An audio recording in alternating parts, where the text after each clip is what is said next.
Este video es de índole político y ha sido traducido directamente desde el canal de Second Thought, un canal dedicado al comentario político de Estados Unidos. Who could possibly think socialism is a good thing? Socialism is a cocktail that never should be tried. No, it's turpentine. None of those ingredients are good. The last thing we want in the United States is socialism. According to a new survey, 70% of American millennials say they'll likely vote socialist, and 1 in 3 of them view communism favorably. El término socialismo ha ido ganando tracción durante los últimos 2 años. Hay una buena probabilidad de que aumente el número de personas a tu alrededor que lo están utilizando. Quizá incluso alguna de esas personas te envió este video. Dije, quizás alguna de estas personas te envió este video. Este video es sobre lo que la gente quiere decir cuando se hacen llamar a sí mismos socialistas. Intentaré cubrir tanto terreno como sea posible en el menor tiempo posible, para darle una mejor comprensión a una palabra que oímos todo el tiempo, pero que rara vez se explica bien. Sé que al menos una parte de ti vendrá con una opinión negativa del socialismo. Siéntete libre de expresarlo. Todo lo que pido es que te quedes por un momento antes de hacerlo. En la política siempre va a haber desacuerdos, pero para tener desacuerdos razonables se necesita conocer con lo que no estás de acuerdo. Empecemos. La idea central que une al socialismo es maximizar la libertad para todos, sin importar quiénes sean. En general, los socialistas quieren que las personas tengan el tipo de derechos que aseguren esta libertad. Derecho garantizado a la educación, salud, comida y vivienda para participar y construir órganos democráticos. El derecho al tiempo libre y al ocio. Todos estos son derechos que aumentan nuestra libertad y la medida en que podemos prosperar y vivir una buena vida. Pero no es suficiente que estos derechos existan en papel. La gente necesita ser capaz de ejercitarlos. Si la gente tiene derecho a una educación, pero no puede permitirse gastar ni una hora menos en el trabajo para ir a clases, entonces realmente no tienen la libertad para permitirse ese derecho. La ley dice que la tiene, pero no es así. Piénsalo, podríamos habernos perdido a 1000 genios, porque la pobreza impidió que alcanzaran su máximo potencial. Tener libertad y la capacidad real de ejercitarla es crítico. El hecho de que la libertad sea la preocupación central del socialismo no es muy sorprendente. Toda teoría política quiere maximizar o garantizar la libertad. Si los Estados Unidos tuviera su propia ideología, americanismo digamos, sus defensores también dirían que se trata de libertad. Para ser justos, el capitalismo logró convertirse en la mejor forma de vida en la que, a mayor o menor medida, personas de todo el mundo fueran más libres de lo que habían sido antes. Porque antes del capitalismo había otra cosa, el feudalismo. Piensa en castillos medievales, con sillas de Juegos de Tronos, cerdos con manzanas en la boca y chicos con nombres geniales, como Thor. Bajo la sociedad feudal, las personas libres eran un minúsculo grupo de reyes y otros nobles. Todos los demás vivían bajo su control, y generalmente tenían muy poca libertad. Después de todo, los nobles eran los dueños de toda la tierra en su reino. Por lo que si no fueras un noble pero quisieras un lugar para vivir para no estar en total pobreza y tener un poco de seguridad, te veías obligado a trabajar la tierra de los nobles.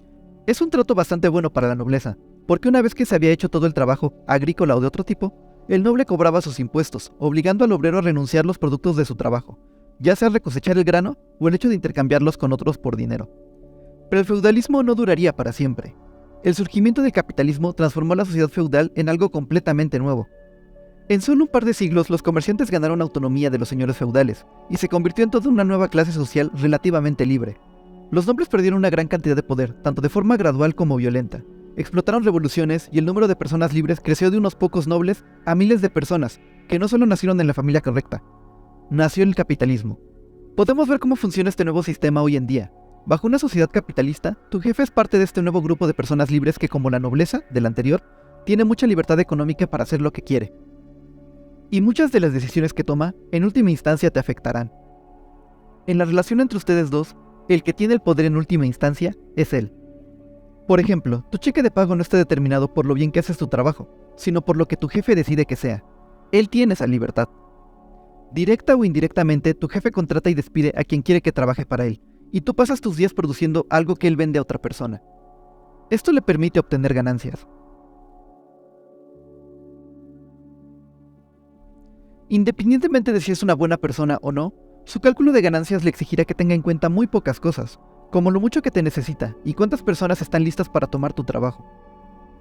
Mientras haya más gente desesperada por obtener un empleo, más puede tu jefe reducir el salario del empleo. Por lo tanto, mientras más pobreza haya, mejor para él. Tu salario no es determinado por lo dedicado o lo valioso que eres, sino por lo desechable que puedes ser. Puedes levantarte y protestar, exigir por un aumento de sueldo, pero en el fondo de tu mente sabes que si empujas demasiado fuerte, corres el riesgo de terminar junto con todos los demás que están luchando por conseguir tu trabajo. Bajo el feudalismo, la gente estaba hecha para trabajar la tierra del noble y entregar el producto de su trabajo. No tenían elección, y tenían muy poca libertad para hacer cualquier otra cosa. O trabajas la tierra o mueres. Hoy en día necesitas trabajar en el área corporativa, industrial o de servicios, y entregar tu tiempo y lo que sea que produzcas al capitalista. En teoría, tienes la libertad de no trabajar, o trabajar para quien tú quieras. También puedes negociar con tu empleador.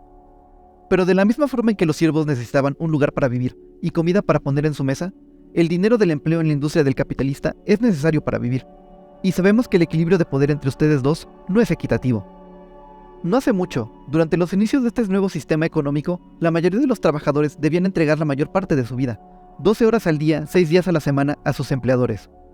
A menudo desde una edad temprana y en condiciones indescriptibles. Es hasta hace muy poco que todo esto se hizo más soportable. La razón por la que no hemos mejorado desde hace un tiempo es que el capitalismo en realidad no representa un cambio fundamental al feudalismo. La relación de dominación y coerción no ha cambiado. Es solo que esta vez el tamaño del grupo con libertad es un poco más grande. Un par de miles, en lugar de un par de cientos. Y no necesariamente tienes que nacer con esa libertad para tener derecho a conseguirla. Este sistema, con todos sus defectos, no ha sido del todo malo. El nivel de vida general ha mejorado mucho bajo el capitalismo. El capitalismo es, en algunos aspectos, una mejora a la sociedad, en comparación con el sistema que le precedió. Pero, al igual que la sociedad feudal se volvió obsoleta, así también lo ha hecho el capitalismo. En el capitalismo siempre ha habido esta narrativa de mejorar el nivel de vida, pero recientemente el capitalismo ha comenzado a fallarle incluso a las personas que alguna vez consiguieron un buen trato del mismo. Hace 2 o 3 generaciones, un trabajo podía garantizarte una casa y suficiente dinero para mantener una familia, pagar fácilmente la universidad y obtener acceso a la atención médica que no tenías. No eran precisamente libres, pero no les iba mal tampoco. Esa realidad ha dejado de existir. Se les ha dado mucha libertad a las personas en la clase superior, tanto como para acumular el dinero que gana otra gente por ellos, haciendo dinero en sus oficinas y en sus fábricas, que de pronto ya no queda dinero para ti. En algún momento, graduados de la preparatoria y la universidad tenían un empleo garantizado. Ya no es el caso. Hoy en día, entre el 40 y 50% de los graduados universitarios están desempleados o trabajando en un trabajo que no requiere un diploma, endeudados a tasas que eclipsan por completo sus salarios. La historia es la misma en toda la economía. Para que alguien que trabaje en Amazon pueda ganar tanto dinero como lo hace Jeff Bezos en un año, tendrían que trabajar 58 años. Y eso es solo emulando su salario. Si empezamos a contar los dividendos, estaría trabajando todos los días, cada año, durante varias vidas, solo para alcanzar a Bezos en una sola vuelta alrededor del sol. Está claro que una mejora es necesaria. Los socialistas miran cómo van las cosas y se hacen 2 preguntas. 1. ¿Existe una mejor forma de obtener los mismos resultados que producimos bajo el capitalismo? Y 2. ¿Cuál es? En otras palabras, ¿cómo mantenemos las partes que nos gustan del capitalismo? Es decir, mejorar la calidad de vida y cortamos las partes que no nos gustan, la explotación, desequilibrios de poder y una distribución desigual de la riqueza y dicha calidad de vida. La respuesta para los socialistas radica en quién es el dueño de cosas como las empresas. El argumento es que mientras haya solo una, o a lo sumo unas pocas personas que posean las empresas productivas de nuestra sociedad, podrán tomar decisiones que solo les beneficien a ellos y no a nosotros. Tu jefe, al que se le ha dado la libertad de ejercer su poder, hará todo lo posible para reducir el tuyo. Siempre tratará de hacer los salarios tan bajos como sea posible, haciéndote trabajar las horas más largas que pueda, haciendo tus condiciones de trabajo lo más terribles posible, porque es más barato así, y eso es lo que genera más dinero para él y para las personas que son propietarias de la empresa. Claro, puede que tenga que equilibrar levemente con lo que otros capitalistas harán y tratarán de ofrecer, mejores condiciones, menos horas o salarios más atractivos. Pero cada paso que dé en la dirección correcta ha de enfrentar sus márgenes de beneficio. Si alguna de estas prácticas deja de ser rentable, aunque sea por un poco, se negará a hacerlo. No puede arriesgarse a que otra empresa sea más despiadada de lo que es la suya, socavando su negocio. Las únicas opciones sobre la mesa son las que hacen a los ricos más ricos, incluso si eso significa hacerte a ti más pobre y miserable en el proceso. El socialismo balancea todos estos incentivos y trata de entender cómo puede cambiarlos. En lugar de enfocarse en las ganancias y lo que busca el capitalista, se pregunta, ¿cómo podemos mejorar las cosas para todos? Poniendo más opciones sobre la mesa que solo las que hacen que la clase superior se vuelva más rica. Y hay muchas ideas sobre cómo podemos hacer esto, desde la planificación central a la libre asociación entre comunas, trabajar cooperativas propias, administraciones cibernéticas. Lo que hay en común en esta variedad de ideas, y de verdad, hay muchas, todas están unidas por la misma conclusión. que la mejor manera de calcular qué ideas pueden beneficiar a todos es dejar que la gente decida por sí misma. Dar a todos el control sobre qué ideas queremos que sucedan y cómo. En lugar de que unas pocas personas establezcan las reglas del juego, todo el mundo debería opinar sobre todo, como el control de sus condiciones de trabajo, sobre qué se hace y cómo se hace, decidido por todos, no por algunos líderes autoprogramados, millonarios y multimillonarios, que pueden mandar a todos los demás y seguramente tú ya intuyes a qué me refiero. ¿Cuántas veces tu jefe ha tomado una mala decisión, que sabes que está mal? ¿Cuántas veces te han dicho que simplemente no hay suficiente presupuesto para un aumento, pero la empresa sigue batiendo récords en ganancias? ¿Cuántas decisiones se mantienen a puerta cerrada, hasta que explotan en tu cara? Puede que no siempre tengan las respuestas a todos los problemas que enfrenta la empresa, pero si las soluciones de los de arriba son tan buenas, ¿por qué lo hacen escondidas? ¿Y por qué siempre les favorecen a ellos, y no también a ti? El socialismo entiende que este no es un sistema que hace a cualquiera más libre, o que haga cosas más justas. La libertad es una calle de dos sentidos, en la que no puedo ser libre de hacer lo que quiero si tú tienes la libertad de impedirme hacerlo. No puedo ser libre si alguien toma todas mis decisiones. Y en verdad, cuando hagas algo que solo te afecta a ti, deberías poder hacer lo que te plazca. Pero si cosas como mi sustento se ven involucrados, es justo que todos tengamos una opinión, y cada vez es más claro para las personas que crecen hoy en día que sus probabilidades de vivir una vida digna no son como había sido en el pasado. Termina siendo pura cuestión de suerte el que termines valiéndote por ti mismo y viviendo lo que podríamos considerar una vida normal, si trabajas muy duro. Pero aunque vemos cómo nuestra actual sociedad capitalista nos está llevando hacia este desafortunado camino que restringe nuestra libertad, o mejor dicho, cómo el sistema se beneficia de cosas como la alta tasa de desempleo, la pobreza y los bajos salarios, puede dar miedo, o incluso parecer apresurado el brincar hacia el socialismo por una respuesta. Podemos reconocer los defectos y la inherente estabilidad económica del capitalismo, y aún así no saber qué hacer al respecto. Después de todo, la historia nos ha probado que ningún otro sistema funciona tan bien. Al menos eso es lo que se nos ha dicho. Contrario a lo que comúnmente se cree, el desempeño de los países en desarrollo en el periodo de desarrollo, dirigido por el Estado, fue superior a lo que han logrado durante el periodo subsiguiente, en una reforma orientada hacia el mercado. Ha habido fracasos espectaculares en la intervención del Estado, pero la mayoría de estos países creció mucho más rápido, con más equidad, distribución de ingreso y mucha menos crisis económicas durante los malos viejos tiempos, de lo que han hecho en el periodo de las reformas orientadas en el mercado. Además, tampoco es cierto que los países ricos hayan conseguido serlo gracias a las políticas de libre mercado. La verdad es más o menos todo lo contrario. Contando algunas excepciones, todos los países ricos de hoy en día, incluyendo a Gran Bretaña y Estados Unidos, supuestos hogares de libre comercio y libre mercado, se han enriquecido a través de una combinación de proteccionismo, subsidios y otras políticas que hoy en día aconsejan a los países en desarrollo no adoptar. Las políticas de libre mercado han hecho a pocos países ricos hasta ahora, y harán aún menos en el futuro. Esta es una cita del economista Ha-Joon Chang, en su libro 23 cosas que no te dirán del capitalismo.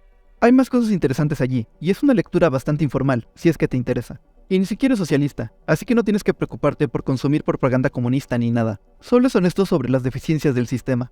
Entonces, ¿qué significa esto? ¿Qué es el socialismo? ¿Cuando el gobierno hace cosas? La respuesta es no. Para empezar, esa pregunta implica cosas realmente horribles. ¿Crees que tu compañía de internet es mala? Solo espera que el gobierno se haga cargo de todo lo demás.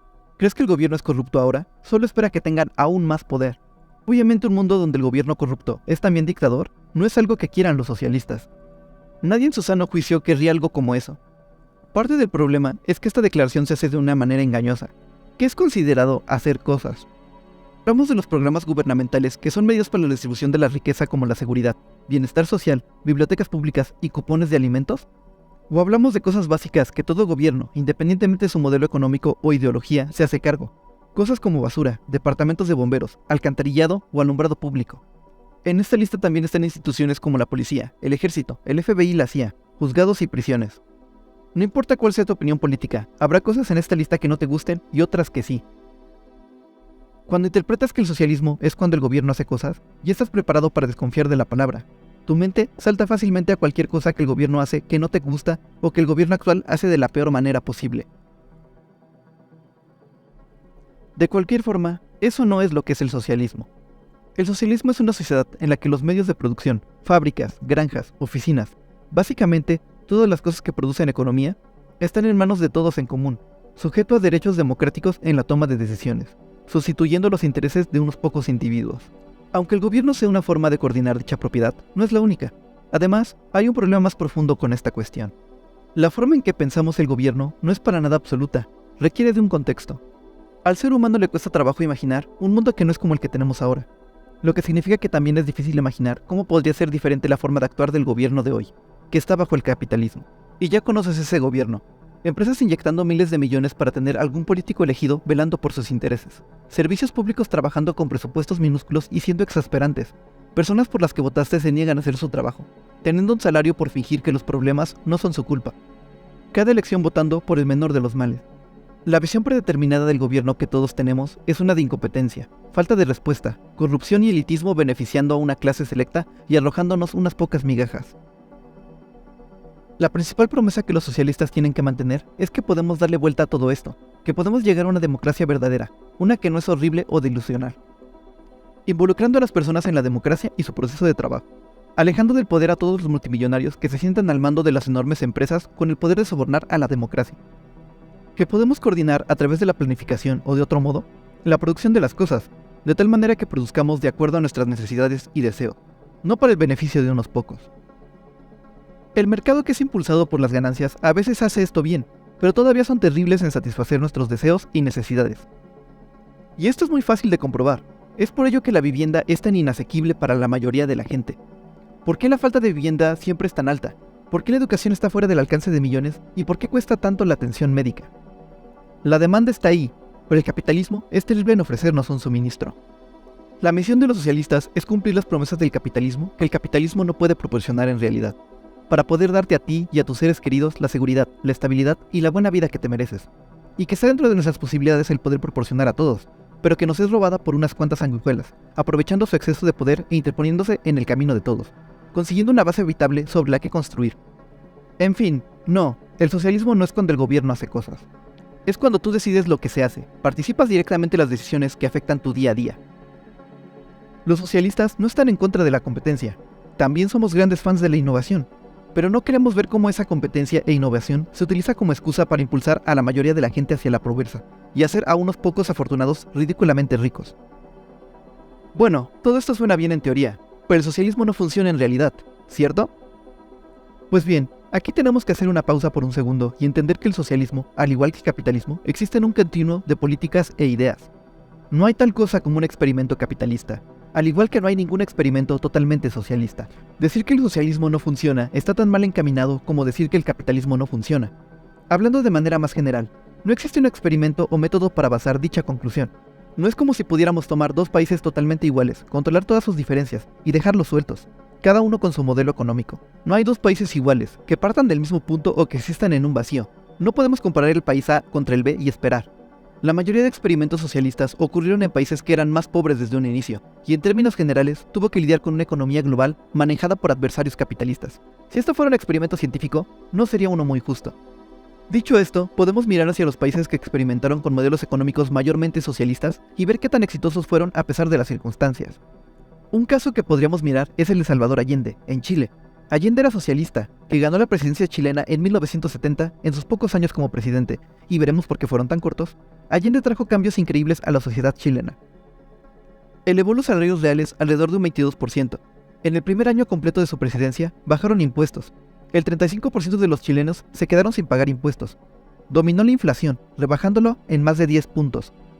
Financió programas masivos de vivienda, construyendo decenas de miles de hogares asequibles en todo el país. La educación también recibió un gran impulso, y la inscripción en todos los niveles educativos creció, universidades en particular. Se liberaron nuevas matrículas, aumentando las inscripciones en casi un 90%. Varios hospitales y otros centros médicos fueron abiertos en todo el país, particularmente en zonas rurales y pobres desatendidas. Allende extendió la licencia de maternidad, duplicándola de 6 a 12 semanas. Chile vio una drástica reducción de la pobreza y en términos generales, más personas pueden disfrutar más plenamente de sus vidas. Y curiosamente, la mayor parte de esta nueva economía se organizó a través de un proyecto de CyberSync, una red de computadoras descentralizadas que tomaría un autoinformado anónimo y voluntario de reportes de los trabajadores en todas las empresas de Chile, para así identificar áreas donde los recursos necesitaban ser redirigidos. La economía democrática en Chile fue muy receptiva a estos cambios fluctuantes, y los chilenos recibieron su recompensa. El Producto Interno Bruto creció en un 7% el primer año, la producción en un 13% y el consumo en un 11%. Expulsar a las empresas capitalistas no solo hizo funcionar a la economía chilena para más personas, funcionó mejor. Punto. Sin embargo, estos nuevos cambios no fueron bien recibidos por todos. Permítanme citar un documento en particular. un informe de la Comisión Church sobre Chile, uno de los pocos documentos publicados por el gobierno estadounidense al público, sobre el alcance de su agencia de inteligencia y su intervención en un país extranjero. Toda esta información son cosas que los Estados Unidos admite haber hecho. La actividad estadounidense encubierta fue un factor en casi todas las elecciones importantes en Chile en la década entre 1963 y 1973. En varios casos la intervención fue masiva. En 1964 fue el ejemplo más destacado de una intervención a gran escala. La Agencia Central de Inteligencia gastó más de 2.6 millones, el equivalente a 24 millones en dólares de hoy, en apoyo a la elección de la oposición. Más de la mitad de la campaña de dichos candidatos fue financiado por los Estados Unidos. La actividad encubierta más extensa en Chile era propaganda. Era relativamente barato. Además de comprar propaganda poco a poco, la agencia a menudo compraba al por mayor, subsidiando a todos los medios chilenos que fuesen amistosos con los Estados Unidos. La CIA apoyó e incluso fundó medios de comunicación amigos que podrían no haber existido en ausencia de la agencia. Los esfuerzos encubiertos de los Estados Unidos por afectar la política chilena alcanzó su punto máximo en 1970. Se le pidió a la CIA emprender un esfuerzo para promover un golpe militar en Chile, para impedir la llegada del poder de Salvador Allende. En resumen, la Casa Blanca, las agencias de inteligencia multinacional y la milicia desperdiciaron millones tratando de detener un candidato popular que fue elegido en una elección democrática y cuando fracasó, desperdició otro conjunto de millones tratando de deponer a la persona que había mejorado a Chile por casi todas las métricas. Su primer intento de golpe en 1970 fracasaría, pero 3 años más tarde los esfuerzos estadounidenses triunfarían. Allende fue destituido como presidente, optando por quitarse la vida en lugar de ser capturado por el ejército chileno fundado con el dinero de la CIA. Lo que siguió fue una nueva era de gobierno, un títere estadounidense que encarceló, torturó y mató a cientos de miles de personas. Pinochet. Y la historia de Allende no es particularmente única. Hay ecos de historias similares en todo el mundo, en todos los lugares en donde la alternativa socialista les empezaba a funcionar demasiado bien. No tenemos un botón mágico para rebobinar el reloj e intentar esto de nuevo. No podemos estar seguros de que si las cosas hubieran sucedido de manera diferente, si por algún accidente de la historia, el socialismo se convirtiera en nuestro modelo económico global, estaríamos mejor. Pero podemos tratar de imaginar qué es lo que haremos desde este punto en adelante. Estoy seguro que este video no habrá respondido todas tus preguntas. Imaginar un mundo diferente es una cosa tediosa, y aún hay muchas preocupaciones por abordar. También es más fácil hacer preguntas sobre algo en el futuro, en lugar de observar nuestro alrededor y hacer esas mismas preguntas sobre el sistema que tenemos ahora mismo. Si fuéramos tan críticos con nuestra sociedad actual, tanto como lo somos con la del futuro, ¿la seguiríamos tolerando? De cualquier forma, he puesto un enlace en la descripción a un breve folleto elaborado por Verso y la revista Jacobin. La mayoría de las preguntas más frecuentes sobre el socialismo son respondidas en unas breves páginas conversacionales.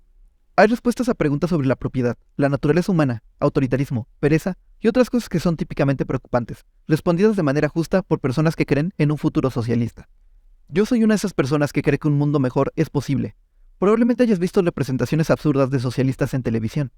El susto rojo nunca desapareció realmente. Pero espero que este video ayude a demostrar que somos gente bastante normal. Solo pensamos que lo que tenemos ahora mismo no está funcionando, y es hora de hacer un cambio. Este video fue pensado por un público diferente al habitual. Si has sido un suscriptor desde hace mucho tiempo, reconozco que este video probablemente fue un poco simple. Pero el objetivo es que ustedes envíen esto a sus amigos y familiares que tal vez no entiendan realmente lo que es el socialismo. Tal vez pueda generar conversaciones útiles. Si te has quedado hasta el final, realmente lo aprecio. Nos vemos la siguiente semana.